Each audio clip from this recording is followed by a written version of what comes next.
안녕하십니까. 이번 발표를 맡게 된 박사과정 천혜란입니다.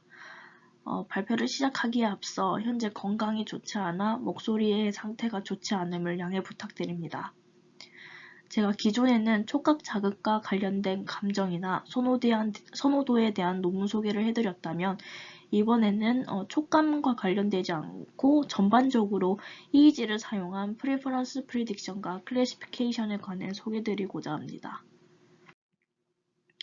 첫 번째 논문은 Frontiers in Human Neuroscience의 2021년 1월 게재된 논문으로 해당 저널의 임팩트 팩터는 3.473입니다. 해당 논문은 다양한 픽처 인스트럭션 방법과 여러 알고리즘을 사용하여 뉴로 마케팅 데이터셋의 프리퍼런스를 디텍션한 논문입니다. 먼저 본 연구에서 사용한 프리퍼런스 관련 인덱스에 대해 설명드리도록 하겠습니다. 인덱스는 크게 어프로치 위드드롤이라고 불리는 AW 인덱스, 에포트 인덱스, 초이스 인덱스, 그리고 베일런스로 나뉘어져 있습니다. 먼저 AW 인덱스는 좌우 프론털 영역의 알파 어시메트리를 측정하며 우측 방구 대비 좌측 방구의 알파 파워의 퍼센티지를 나타냅니다. 해당 인덱스는 여러 이모션 및 뉴로 마케팅 연구에서 많이 사용되고 있습니다. 다음으로 에포트 인덱스는 프리프론탈 콜텍스의 세타 액티비티 레벨을 의미하며 태스크의 난이도와 복잡도가 높으면 세타 액티비티가 증가한다고 알려져 있습니다. 따라서 해당 인덱스는 정신적 피로도로 인한 코그니티브 프로세스의 지표로서 사용됩니다. 초이스 인덱스는 실제 의사결정 단계와 관련된 베타 및 감마의 불규칙 플럭추에이션을 측정합니다. 이 인덱스는 특히 감마 대역에서 고객의 욕구와 선호도를 평가하기 위해 돈을 지불할 의사가 있음을 나타내는 가장 관련성이 높은 지표로 알려져 있습니다. 마지막으로 베일런스는 기존에도 많이 보셨을 텐데 프론탈 헤미스피어의 아시메트릭 액티베이션으로 소비자의 정서적 상태와 관련이 있습니다. 해당 네 인덱스는 우측에 있는 식을 통해 구해졌습니다. 본 논문에서는 뉴로마케팅 실험에서 사용한 공용 EEG 데이터를 사용하였습니다. 해당 데이터는 총 25명의 피험자가 실험에 참여하였으며 4초 동안 보여지는 프로덕트 그림을 보고 본인의 프리퍼런스를 측정하는 방식으로 진행되었습니다. 14트라이얼씩 총 3번 진행되어 피험자별로 42트라이얼씩 진행되었으며 총 1050트라이얼로 구성되어 있습니다. EEG 데이터는 피험자가 그림을 쳐다보고 있는 동시에 14개의 EEG 채널을 통해 측정되었습니다. 피험자가 자신의 선호도를 확실하게 표현하지 못할 수도 있기 때문에 주관적인 라벨링만으로는 충분하지 않아 프리퍼런스의 그라운드 트루스를 추출하고자 하였습니다. 이 실험에서는 보다 정확한 결과를 얻기 위해 실험 중에 수집된 주관적인 셀프 어세스먼트 라벨과 밸런스 기반의 객관적인 프리퍼런스 스테이트 두 가지의 프리퍼런스 라벨을 사용하였습니다. 밸런스 기반의 프리퍼런스는 1부터 5까지의 경우에는 디스라이크, 6부터 9까지는 라이크로 구별하였습니다. EEG 데이터는 리샘플링과 밴드패스 필터링, 그리고 아트팩트 리무버를 통해 전처리를 진행하였으며 디스크리트 웨이블리 트랜스폼과 파워 스펙트럴 덴시티의 크게 두 가지의 피처 익스트랙션을 사용하였습니다. DWT의 경우에는 총 5가지 프리퀀시 밴드에 대해 우측에 보이는 것처럼 10가지의 통계 피처와 엔트로피, 그리고 DWT를 통한 코이피시언스 밸류 총 12가지의 피처를 추출하였으며 PSG는 4가지의 프리퀀시 밴드에 대해 추출되었습니다.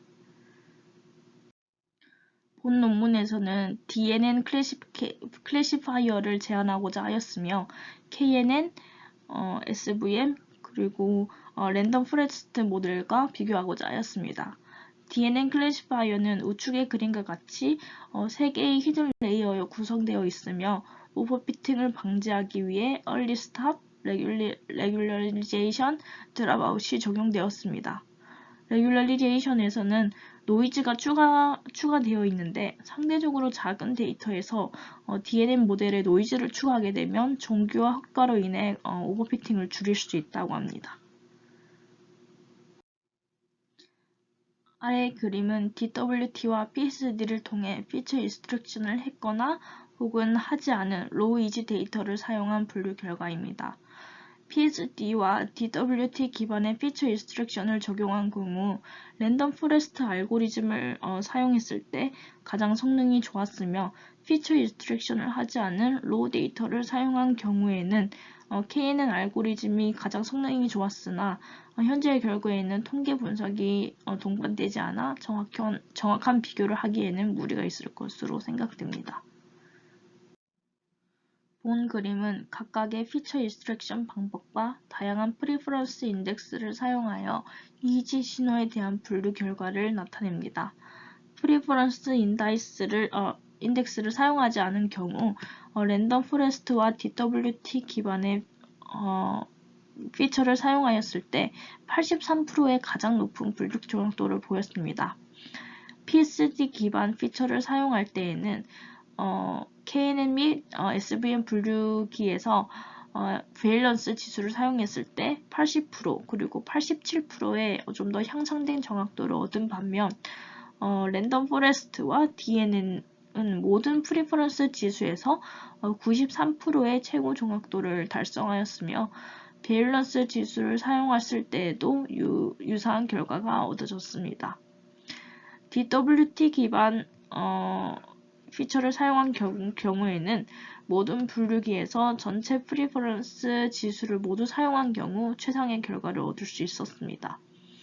K 및 SVM 분류기는 각각 73 및 81%의 정확도를 보였고 가장 높은 정확도는 랜덤 포레스트의 87%였으며 두 번째로 높은 정확도는 DNN에서 83%였습니다.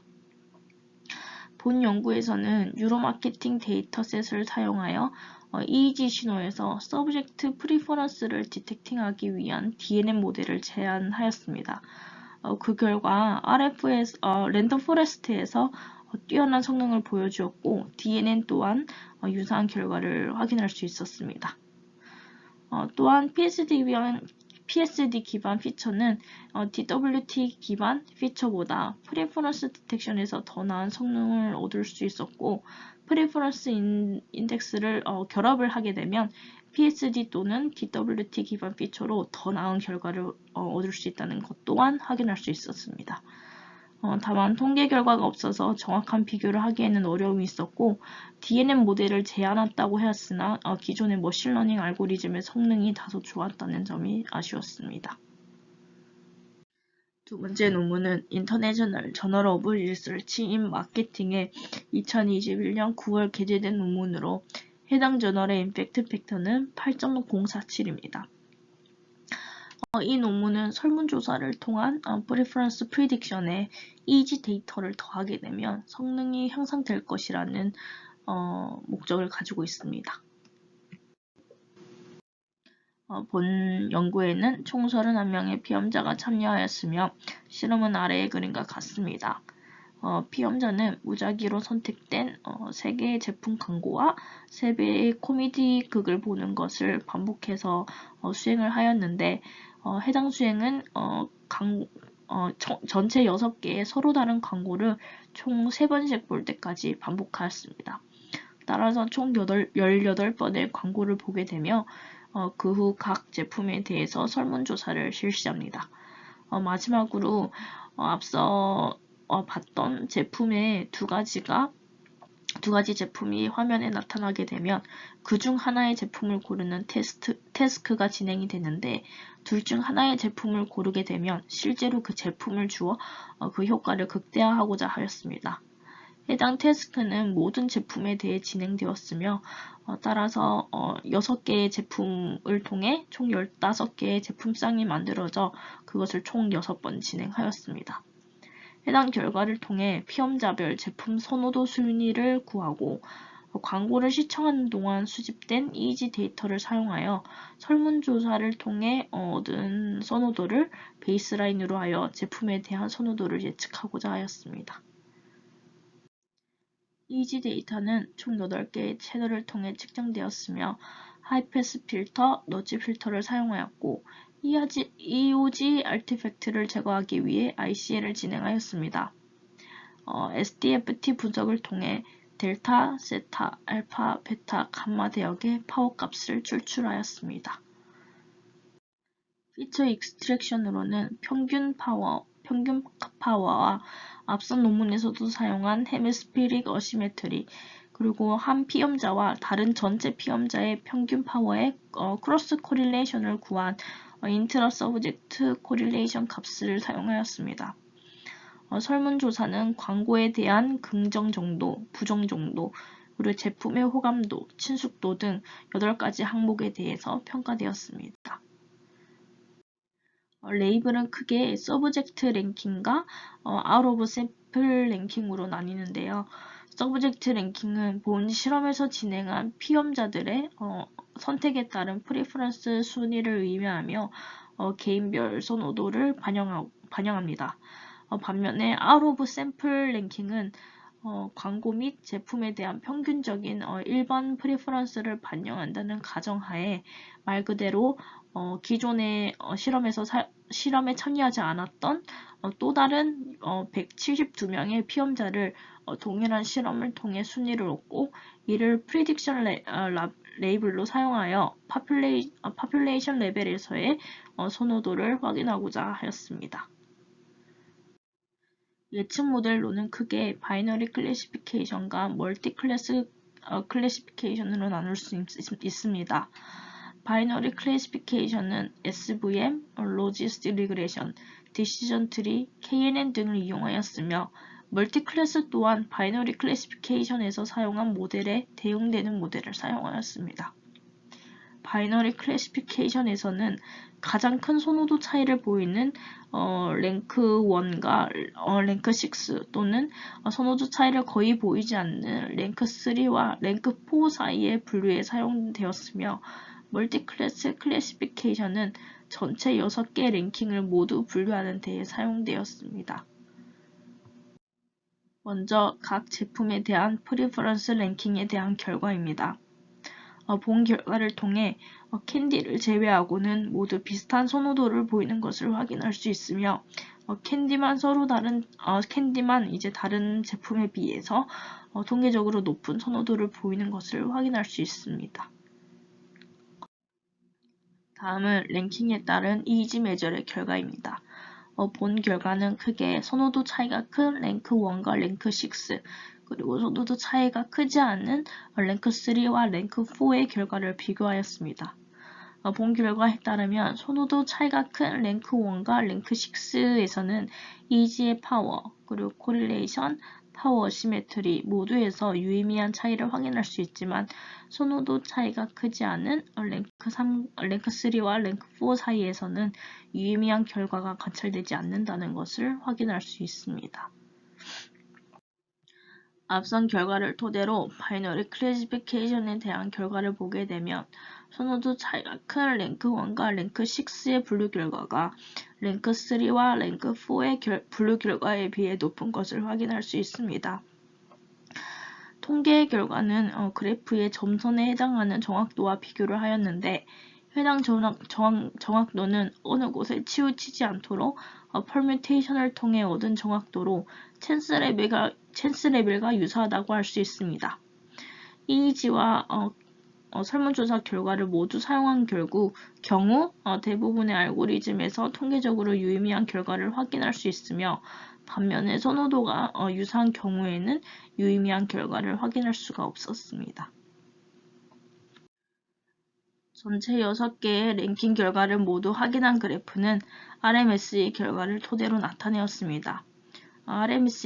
RMSE는 실제 레이블에 대한 각 예측 간의 스퀘어드 디퍼런스의 합의 제곱근으로 계산되며 RMSE 값이 낮을수록 더 나은 프리딕션을 의미합니다. 이러한 관점에서 본다면 본 결과 역시 이지나 캐스네어 결과를 각각 사용한 것보다 함께 사용한 경우 더 높은 성능을 나타내는 것을 확인할 수 있었습니다.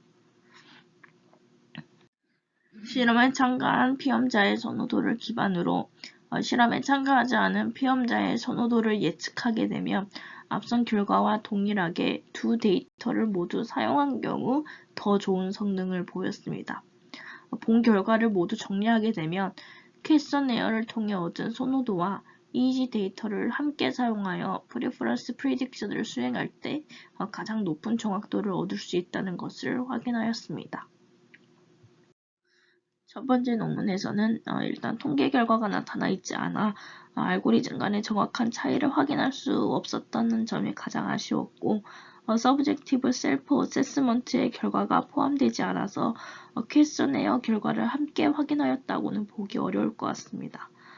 또한 결과의 올이 전체 인덱스를 모두 사용하였다고 정확하게 언급되지는 않아서 전체 인덱스를 사용하였다고 유추할 수밖에 없었습니다. 반면에 두 번째 논문은 전체적으로 자세하게 기술이 되어 있었고 내용도 풍부해서 전반적으로 잘 쓰여진 논문이라고 생각됩니다. 이러한 두 논문을 토대로 볼 때 기존에 제가 분류를 진행을 했을 때는 이지 데이터만을 사용하여서 정확도가 그렇게 좋지 않았었는데 본 논문을 토대로 퀘스천에어 결과도 함께 사용하는 것도 상당히 좋은 방법이라고 생각됩니다. 또 피처 셀렉션이나 알고리즘 또한 여러 방법을 사용해 볼 수 있을 것으로 생각되며 기존에 제가 머신러닝을 진행했을 때 정확도가 좋지 않아서 딥러닝을 진행해볼까 하는 추후 그런 퓨처 워크도 있었는데 딥러닝뿐만 아니라 머신러닝에서도 충분히 좋은 결과가 나올 수 있을 것으로 생각되어 좀 더 해볼 수 있는 것이 많아질 것이라고 생각됩니다. 기존에는 제가 촉감에 조금 치우쳐서 논문을 읽었었는데 이번에 전반적인 그냥 프리퍼런스 관점에서 보면서 조금 더 다양한 방법을 얻을 수 있었던 것 같고 좀 더 재밌게 논문을 읽을 수 있었습니다. 발표를 들어주셔서 감사합니다.